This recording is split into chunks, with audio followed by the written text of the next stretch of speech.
பெரும் தடைகளை தாண்டி இன்று நாம் தமிழ் கட்சி ஒருங்கிணைக்கக்கூடிய சாதிவாரி கணக்கெடுப்பும் சமூக நீதியும் பஞ்சமிநல மீட்பும் என்கின்ற இந்த பேரணியும் ஆர்ப்பாட்டமும் முதலில் வெற்றி பெற என்னுடைய வாழ்த்துக்கள் அண்ணன் சீமான் அவர்களுக்கு. இந்த பேரணிக்கு எந்த விதமான தடையை இங்கே இருக்கக்கூடிய காவல்துறை விதித்திருந்தது எல்லாருக்குமே தெரிஞ்ச ஒரு விஷயம்தான். குறிப்பாக திருப்போரூரில் இந்த பேரணி நடக்கிறதுனால அங்கே கோயில் இருக்குது, அதனால் கூட்டம் அதிகமாக வந்துடும் சொல்லிட்டு முதல்ல காவல்துறையானது பர்மிஷன் கொடுக்கல. அதன் பிறகாக உயர்நீதிமன்றத்தின் உத்தரவின்படி இன்றைக்கு பர்மிஷன் கொடுக்கப்பட்டு பேரணியும் ஆர்ப்பாட்டமும் நடக்கவிருக்கின்றது. இந்த பேரணி தமிழக வரலாற்றில் எந்த அளவுக்கு முதல்ல முக்கியமான ஒன்று நம்ம பார்க்க வேண்டியது இருக்கின்றது. குறிப்பாக சமூக நீதி பேசுவதற்கு இங்கே பல கட்சிகள் இருக்காங்க. ஆனால் அந்த கட்சிகள் எல்லாமே இங்கே இருக்கக்கூடிய சாதிவாரி கணக்கெடுப்பு பேசுவாங்களான்னு கேட்டால் எதிர்கட்சியாக இருக்கும்போது பேசுவாங்க, ஆளுங்கட்சியாக நம்ம திமுக மாதிரி அமைதியாக கடந்து போயிடுவாங்க. இப்போ இந்த வகையில் இன்றைக்கு சாதிவாரி கணக்கெடுப்பையும் சமூக நீதியும் குறிப்பாக பஞ்சமிநல மீட்பையும் உள்ளடக்கி அண்ணன் சீமான் தலைமையில் இன்றைக்கு நாம் தமிழ் கட்சியில் பல சமூக தலைவர்கள் ஒன்றிணைந்து இன்னைக்கு குரல் கொடுக்க இருக்காங்க, போராட இருக்காங்க.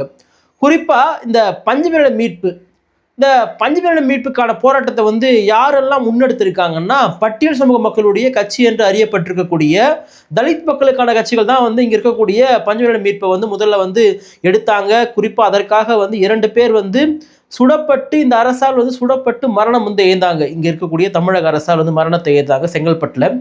அப்படி பஞ்சமிநல மீட்புக்காக ஏன் உயிரை கொடுத்தாங்க, அந்த அளவுக்கு அந்த லேண்ட் எவ்வளோ முக்கியத்துவம் வாய்ந்ததுன்னா 1892ஆம் ஆண்டு இங்கே இருக்கக்கூடிய அப்போது செங்கல்பட்டு மாவட்ட ஆட்சியராக இருந்த ஜேம்ஸ் ட்ரெமன்ஹீர் என்பவர் இங்கே இருக்கக்கூடிய பட்டியல் சமூக மக்கள் நிலமற்று இருக்காங்க, இந்த நிலமற்று இருப்பதற்கு மிக முக்கியமான காரணமாக இருக்கிறதுனால தான் அவங்க இங்கே இருக்கக்கூடிய சமூகத்தினாலும் அப்பொழுது இருக்கக்கூடிய அந்த ஆண்டைகளாலும் பார்த்தீங்கன்னா இவங்களாம் ரொம்ப ஒடுக்குமுறைக்குள்ளானாங்க. அப்போது இவங்களுக்குன்னு ஒரு நிலம் இருந்தால் இவங்க இங்கே இருக்கக்கூடிய சமூக அவலங்களிலிருந்து கொஞ்சமாவது மேலெழுவாங்கன்ற அடிப்படையில் அவர் 1891 அன்றைக்கு இருக்கக்கூடிய பிரிட்டிஷ் அரசுக்கு ஒரு அறிக்கை சமர்ப்பிக்கிறாரு. அதன் அடிப்படையில் அந்த அறிக்கையை ஏற்றுக்கொண்ட பிரிட்டிஷ் அரசாங்கம் கிட்டத்தட்ட தமிழ்நாட்டில் 12 லட்சம் ஏக்கர் பார்த்தீங்கன்னா பஞ்சமி நிலத்தை கொடுத்துருக்காங்க. ஆனால் இன்னைக்கு அந்த 12 லட்சம் ஏக்கர் எங்கே இருக்கிறான்னு கேட்டால் கிட்டத்தட்ட 2 லட்சம் ஏக்கர் தான் பட்டியல் சமூக மக்கள்கிட்ட இருக்கிறதா சொல்லப்படுது. ஆனால் அதுவும் எந்த அளவுக்கு உண்மைன்றது தெரியல. ஆனால் 10 லட்சம் ஏக்கர் இங்கே காணாமல் போயிருக்கு கிடையாது. 1 ஏக்கர் 2 ஏக்கர் கிடையாது, 10 லட்சம் ஏக்கர் இங்கே காணாமல் போயிருக்கு. சரி, இதெல்லாம் யாரா வச்சிருக்கான்னு நம்ம கேட்டு பார்த்தா இப்போ நம்மலாம் சென்னை ஊர பக்கம் இல்லை மற்ற இடத்துல நீங்கள் இந்த காஞ்சிபுரம், செங்கல்பட்டு, திருவள்ளூர் இது போன்ற பகுதிகளெலாம் போகிறோம் அப்படின்னா அந்த பெரிய பெரிய கல்வி வளாகங்கள் இருக்கும், பக்கத்திலே பார்த்தீங்கன்னா ஏரிகள் இருக்கும். அப்போது மிகப்பெரிய கல்வி வளாகங்களாக மாற்றப்பட்டிருக்கக்கூடியவை, இங்கே மிகப்பெரிய மருத்துவமனைகளாக மாற்றப்பட்டிருக்கக்கூடியவை இந்த முதலாளிகளால் பண முதலைகளால் பார்த்தீங்கன்னா அதெல்லாம் யாராக இருந்திருக்கிறது, எந்த லேண்டாக இருக்குன்னு கேட்டால் பஞ்சமி நிலமாக தான் இருக்குது. ஏன் நீங்கள் கேட்கலாம், பஞ்சமி நிலமாக எப்படி இருக்க முடியும்? குறிப்பாக செங்கல்பட்டு மாவட்டம், அன்றைக்கு இருந்த செங்கல்பட்டு மாவட்டம் என்பது இங்கே இருக்கக்கூடிய திருவள்ளூர், காஞ்சிபுரம், செங்கல்பட்டு, இதை ஒட்டிய விழுப்புரம் இது போன்ற பகுதியில் சென்னை உள்ள பகுதியில் உள்ளடக்கி தான் பார்த்தீங்கன்னா செங்கல்பட்டு மாவட்டம். அப்போது இந்த செங்கல்பட்டு மாவட்டத்தில் அதிகமாக பரவி வாழக்கூடிய மக்கள் யாரானா இங்கே இருக்கக்கூடிய பழைய சமூக மக்களாக இருக்காங்க. அப்போது இந்த சமூக மக்களுக்கு அன்றைக்கு இருந்த பிரிட்டிஷ் அரசாங்கம் கொடுத்த நிலம் தான் பார்த்தீங்கன்னா பஞ்சமி நிலம். அப்போது இங்கே இருக்கக்கூடிய பூர்வகுடிகளை இன்றைக்கி என்ன பண்ணுறாங்க, நகரமயமாக்கணும், பெருநகரமாக்கணுன்ற பேரில் அவங்க அப்புறப்படுத்துகிறாங்க. அப்புறப்படுத்திட்டு யாரை இங்கே கொண்டு வராங்கன்னா வடநாட்டுகளில் கொண்டு வரவங்க. ரெண்டாவது இவங்க எங்கிருந்தோ வந்தவங்க இங்கே தங்களுடைய ஆதாயத்திற்காக தங்களுடைய வாழ்வாதாரத்திற்காக இங்கே இருக்கக்கூடிய மக்களை வெளியே அமைச்சிட்டு இவங்க லேண்ட் அமைச்சிப்பாங்க. அப்போது இது போன்ற இடங்கள் இங்கே குறிப்பாக கருப்பர் நகரம் என்று அழைக்கப்பட்ட சென்னை நகரத்தில் இருக்கக்கூடிய லேண்ட்லாம் இன்றைக்கி இந்த மக்கள்கிட்ட இருக்கான்னு கிடையாது. கேட்டால் நீயே அரசு புறம்போக்கில் இருக்க, நீ நீர்நிலை புறம்போக்கில் இருக்க, அரசனுடைய இடத்தை ஆக்கிரமிச்சிருக்கின்ற பேரில் இவங்க வெளியேற்றுறாங்க. ஆனால் அந்த இடங்கள்லாம் யாருக்கு கொடுக்கப்பட்டதுன்னா அன்றைக்கு இருந்த பிரிட்டிஷ் அரசாங்கத்தால் இங்கே இருக்கக்கூடிய பட்டியல் சமூக மக்களுக்கு கொடுக்கப்பட்டது. அப்போ இந்த பட்டியல் சமூக மக்களுக்கு கொடுக்கப்பட்ட இந்த பஞ்சமி நிலம் இன்னைக்கு யாருக்கிட்டலாம் இருக்குது அப்படின்னா இங்கே இருக்கக்கூடிய பெரும் கல்வி வள்ளல்கள், அவங்க தான் பார்த்தீங்கன்னா மிகப்பெரிய கல்வி வள்ளலாக இருப்பாங்க. பல ஏக்கரில் பார்த்தீங்கன்னா காலேஜ் இருக்கும். ஒரே கேம்பஸ்க்குள்ளே engineering college, doctor college, law college, medical college எல்லா காலேஜும் பார்த்தீங்கன்னா பெரிய கேம்பஸ்க்குள்ளே இருக்கும். நீங்கள் தெரிஞ்சுக்கலாம், நீங்கள் கேட்கலாம், உங்களுக்கு ஏன் தைரியம் இல்லை பேர் சொல்கிறதுக்கு, நான் எத்தனை பேர் சொல்கிறது? இங்கே இருக்கக்கூடிய பல பல பல பல கல்லூரிகள், பல கல்வி வளாகங்கள், பல பல்கலைக்கழகங்கள் பார்த்தீங்கன்னா இன்றைக்கி பஞ்சமி தான் கட்டப்பட்டிருக்கு. அப்படி இருக்கும் பொழுது அந்த நிலங்கள் எல்லாம் இங்கே இருக்கக்கூடிய பட்டியல் சமூக மக்களுக்காக கொடுக்கப்பட்ட ஒரு நிலம். ஆனால் இதற்காக இது வரைக்கும் யார் போராடி இருக்காங்கன்னா விடுதலை சிறுத்தைகள் போராடி இருக்கு, புரட்சி பாரதம் போராடி இருக்கு, இது போன்ற பல தலித் அமைப்புகள் வந்து போராடி இருக்காங்க. ஆனால் ஒரு மெயின் ஸ்ட்ரீம், அதாவது வந்து இங்கே இருக்க தலித் கட்சி என்று பார்க்கப்படாத ஒரு பொதுவான கட்சி பஞ்சமேளத்திற்காக போராடி இருக்குதான்னு பார்த்தா எனக்கு தெரிஞ்சு இல்லை, என்னுடைய அறிவுக்குட்பட்டு அது இல்லை. ஆனால் இன்றைக்கு அண்ணன் சீமான் அவர்களுடைய ஒருங்கிணைப்பில் பல சமூக தலைவர்களை ஒருங்கிணைத்து இன்றைக்கு சென்னையிலே பஞ்சமேள மீட்பு ஆர்ப்பாட்டத்தை அறிவிச்சிருக்காரு. முரசொலி கட்டிடத்தினுடைய மூல பத்திரத்தை தாங்க அப்படின்றத பாமகனுடைய தலைவர் வந்து கேட்டாங்க. யாருக்கிட்ட? திமுக கிட்ட. ஆனால் இவங்க இது வரைக்கும் வந்து பஞ்சமேளத்தின தாய் பத்திரத்தை வந்து காட்ட மாதிரி இல்லை. அது அப்போவே வந்து ஒரு பொலிட்டிக்கல் ட்ரெண்ட் ஆச்சு, தாய் பத்திரம் எங்கே, மூலப்பத்திரம் எங்கன்னு சொல்லிட்டு. சரி, அதன் பிறகு வந்து அது இல்லை அப்படின்னு சொல்லிட்டு தெரிய வந்துச்சு. விசிகாவின் தலைவர் எழுச்சி தமிழர் டாக்டர் திருமாவர்கள் பார்த்தீங்கன்னா ஒரு முறை அவர் கூட்டணிலாம் இல்லாததுக்கு முன்னாடி அறிவாலயம் குறித்து விமர்சித்தம் வந்து வச்சுருதை நம்ம கேள்விப்பட்டிருக்கோம். ஏன்னா அறிவாலயமே வந்து பஞ்சமேளத்தில் கட்டப்பட்டதை நான் கேள்விப்பட்டிருக்கேன். அதை மீட்பதற்காக நாங்கள் போவோன்றதை எழுச்சி தமிழர் டாக்டர் திருமாவர்கள் வந்து சொல்லியிருந்ததை நம்ம வந்து கேட்டிருப்போம். அப்போது இப்படி இங்கே வந்து நாட் ஒன்லி திமுக, இங்கே இருக்கக்கூடிய பல அரசியல் கட்சியினுடைய பெரிய பெரிய வளாகங்கள், அவங்களுடைய கட்சியலுவங்கள் வந்து பஞ்சமேளத்தில் தான் கட்டியிருக்குது என்பதை நம்ம சொல்லலை. யாரெல்லாம் இப்போ கூட்டணியில் இருக்காங்களோ அவங்க எதிர்கட்சியாக இருக்கும்போது பல இடத்துல வந்து சொல்லியிருக்காங்க. அப்போ இந்த நிலையில் வந்து பஞ்சமேள மீட்பை பற்றி பேச வேண்டிய சூழல் ஏன் ஏற்பட்டிருக்கு? அது தலித் மக்களுடைய வாக்குகளை வந்து பெறுவதற்காக அண்ணன் சீமானுடைய சூழ்ச்சியாக கூட இருக்கலாம், நீங்கள் வந்து சொல்லலாம். ஆனால் ஒரு நல்ல நோக்கத்தை இங்கே இருக்கக்கூடிய திராவிட கட்சிகளும் தேசிய கட்சிகளும் எடுக்காத பொழுது சீமான் அவர்கள் அதை அரசியல் லாபத்திற்காகவோ அல்லது தலித் மக்களுடைய வாக்குகளை பெற வேண்டும் நோக்கத்திற்காகவோ அவர் எடுத்தால் கூட அதை பாராட்ட வேண்டியதும் வரவேற்கக்கூடியதும் இங்கே இருக்கக்கூடிய ஜனநாயகத்தினுடைய கடமையாக இருக்குது. ஆனால் பாராட்டுவாங்களா? பாராட்ட மாட்டாங்க. என்னடான்னு கேட்டால் அங்கே யாரெல்லாம் வராங்க, அவங்களாம் ஒரு குறிப்பிட்ட ஜாதி காங்கத்தினுடைய பிரதிநிதிகள், அவங்கெல்லாம் வந்து ஜாதி பேசுகிறோம். நிச்சயமாக நமக்கு வந்து அதில் பங்கேற்கக்கூடிய பல பேர் பார்த்திங்கன்னா சாதிய தூய்மைவாதம் பேசக்கூடியவங்க இருக்காங்க.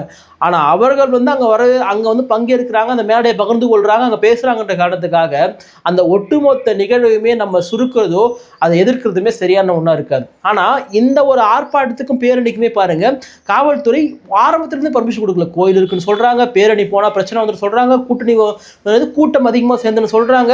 அப்போ இதையெல்லாம் வாதத்தை முன்வைத்து தான் நீதிமன்றமானது நீங்கள் அந்த இடத்துல கொடுக்கல, நீங்கள் இந்த இடத்துல வந்து கொடுங்க, பேரணிக்கு வந்து காவல்துறை சொல்லக்கூடிய அந்த இடத்துக்கு நீங்கள் போங்கன்னு சொல்லிட்டு இன்றைக்கு நீதிமன்றம் உத்தரவு கொடுத்ததினால்தான் இந்த ஆர்ப்பாட்டம் நடந்திருக்கின்றது. ஒருவேளை நீதிமன்றம் உத்தரவு கொடுக்காமல் இருந்தால் தடையை மீறி தான் ஆர்ப்பாட்டம் நடந்திருக்கும். ஆனால் இங்கே பாருங்கள், மற்ற கட்சிகள் இங்கே வந்து பாராட்டு விழா, முதலமைச்சருடைய பாராட்டு விழாக்கு எந்த பர்மிஷனும் தேவை கிடையாது, பல நிகழ்வுகளுக்கு எந்த பர்மிஷனும் கிடையாது. ஆனால் கூட்டணி கட்சியில் இருக்கக்கூடிய கொடி கூட ஏற்ற முடியாது. நீங்கள் ஆளுங்கட்சியாக இருக்கும்போது நீங்கள் என்ன வேணால் பண்ணலாம். எனக்கு தெரிஞ்சு பாஜக கூட பெரிய எதிர்ப்புகள்லாம் இங்கே இருக்கக்கூடிய அரசு வந்து கொடுக்கறதில்லன்னு நினைக்கிறேன். ஆனால் விசிகா போன்ற கட்சி, நாம் தமிழ் போன்ற கட்சி எளிய மக்களுடைய தமிழ் தேசியத்தையும் ஒடுக்கப்பட்ட மக்களுடைய வாழ்வாதாரத்தை பேசக்கூடிய இந்த கட்சிகளுக்கு பார்த்தீங்கன்னா விசிகாலாம் கூட்டணியிலே இருக்குது. கூட்டணியில் இருந்தால் கூட இன்னைக்கு குறிப்பாக மதுரையில் வந்து எழுச்சி தமிழர் டாக்டர் திருமாவர்கள் வந்து இந்த மத நல்லிணக்க பேரணி ஆர்ப்பாட்டம் வந்து அதுக்காக ஒரு மாநாடு ஏற்படுறதுக்காக ஒரு விஷயத்தை வந்து முன்வைச்சார். அதுக்கு அங்கே இருக்கக்கூடிய காவல்துறை வந்து பர்மிஷன் வந்து கொடுக்க மாட்டுது. பாருங்கள், விசிகா இன்னைக்கு கூட்டணியில் இருக்கின்றது. இந்த திமுக ஆட்சி அமைப்பதற்கே மிக முக்கியமான காரணம் விசிகாவும் டாக்டர் எழுச்சி தமிழர் அவர்கள் தான். அப்படி இருக்கும் பொழுது விசிகா தரப்புல வந்து ஒரு மத நல்லிணக்க பேரணி நடத்தணும், பர்மிஷன் தாங்கன்னா அதுக்கு தரமாட்டுறாங்க. ஆனால் இன்றைக்கு பாஜக பண்ணக்கூடிய பலவற்றுக்கு பர்மிஷன் வந்து கொடுத்துருக்காங்க. விசிகாவுடைய கொடியை ஏற்றணும்னா மட்டும் வந்துடுவாங்க, இங்கே வந்து சாதி பிரச்சனை வந்துடும், மாற்று சாதி இருக்காங்க, இங்கே லாண்ட் ஆர்டர் இஷ்யூ வந்துடும் சொல்லிட்டு. ஆனால் திமுக கொடி ஏற்றலாம், அதிமுக கொடி ஏற்றலாம், மற்ற எந்த கொடியெல்லாம் ஏற்றலாம், ஆனால் விசிகா கொடி ஏற்றக்கூடாது. அப்போது இந்த உளவியல் என்பது சமூகம் முழுக்க நிறைந்திருக்கின்றது. இதெல்லாம் கவர்மெண்ட்டுக்கு வந்து தெரியாமல் இருக்கான்னு கேட்டால் நிச்சயமாக தெரிஞ்சிருக்கும். நம்ம மறுபடியும் இந்த விஷயத்துக்குள்ளே வந்தோம் அப்படின்னா, இந்த பஞ்சமேள மீட்பு என்பது மிக மிக முக்கியமான ஒரு விஷயமாக சீமான் அவர்கள் முன்னெடுத்திருக்கின்றார். அவர் வாக்குக்காக பண்ணுகிறார் என்று சுருக்கினாலும் கூட அதை வரவேற்கக்கூடியதும், அந்த பேரணியும் ஆர்ப்பாட்டமும் வெற்றி அடைய வேண்டும். இதை பார்த்தாவது இதை திருடி வைத்திருக்கக்கூடிய இந்த திருட்டு கும்பல்கள் இந்த நிலைகளை எல்லாம் திருப்பி தர வேண்டும் என்பதை நம்ம வந்து ஒரு கோரிக்கையாக முன்வைக்கிறோம். இந்த பஞ்சமேள மீட்பை பற்றி பேசுகிறதே வந்து ஒரு அரசியல் ஆதாயம் தான். இது வந்து தலித் மக்களுடைய வாக்குகள் வந்து கவர்றது. குறிப்பாக நடிகர் விஜய் கூட இப்போ அரசியலுக்கு வந்துட்டாரு, அடுத்த வாட்டி அவர் கூட ஒரு பேரணி வந்து நடத்தலாம். ஆதவர்ஜுனா வந்து ஏற்கனவே விசிகாவுடைய விஷயங்கள்லாம் கற்றுன்னு போய் தான் ஆல்ரெடி வந்து விஜய் கிட்ட வந்து போயிருக்காரு. விஜய் அவர்களே வந்து வேங்க வயலுக்கு போகிறேன்னு சொல்லிட்டு அப்புறம் போகாமல் விட்டார். விஜய் அவர்கள் வேங்க வயலுக்கு போகிறோன்னு சொன்ன மறுநாளே பார்த்தீங்கன்னா வேங்க வயலுடைய குற்றப்பத்திரிக்கை வெளியாகுது. அப்போது ஒரு மெயின் ஸ்ட்ரீம் பாலிடிக்ஸில் ஈடுபடக்கூடிய ஒரு தலைவர் ஒரு தலித் மக்களுடைய விஷயங்களுக்குள்ளே வந்தால் இங்கே இருக்கக்கூடிய கட்சிகளுக்கோ இங்கே இருக்கக்கூடிய அரசுகளுக்கோ பதறுது. என்னடா இவங்க வந்து அவங்க வாக்குகளில் கை வச்சுருவாங்க. ஏன்னா இத்தனை ஆண்டு காலமாக பார்த்தீங்கன்னா தலித் மக்களுடைய வாக்குகள் வந்து பெரும்பாலும் இருக்கக்கூடிய அதிமுக, திமுக போன்ற கட்சிகள் கிட்ட தான் இருந்தது. ஆனால் விசிக வந்து ஒரு பெரிய மாற்றத்தை ஏற்படுத்தி இன்னைக்கு தலித் மக்களுடைய ஒரு வாக்கு வங்கி அப்படின்ற ஒரு இடத்த வந்து பிடிச்சிருக்காங்களே, அதுவே இங்க இருக்கக்கூடிய 2 திராவிட கட்சிகளுமே உறுத்தலா தான் இருக்கு. என்னன்னா, நம்ம இத்தனை வருஷமா இந்த மக்களை வந்து ஏமாத்தி வச்சிருந்தோம், இத்தனை வருஷமா ஓட்டுக்கு பணம் ஊற்றி வச்சிருந்தோம், இத்தனை வருஷமா போஸ்டர் ஓட்டியிருந்தான். ஆனால் இன்னைக்கு அவன் தனக்கான ஒரு கட்சியை தேடி போயிட்டான், தனக்கான ஒரு தலைவரை தேடி போயிட்டான். அப்போ நம்ம இனி ஏமாற்ற முடியாது அப்படின்ற ஒரு எண்ணம் இங்க இருக்கக்கூடிய 2 திராவிட கட்சிகளுமே இருக்கின்றது. இதுல வந்து ஒருத்தவங்க சலைச்சவங்கன்ற மாதிரி தான். அப்போ இந்த அளவுக்கு இந்த பேரணிக்கு வந்து இவ்வளவு தடைகள் வந்து கொடுக்கப்படுகின்றது. கூட்டணி கட்சியில் விசிக இருந்தாலுமே கூட அந்த கூட்டணி கட்சிகளுடைய விசிகனுடைய கொடிக்கம்பம் வந்து அறுக்கப்படுகின்றது.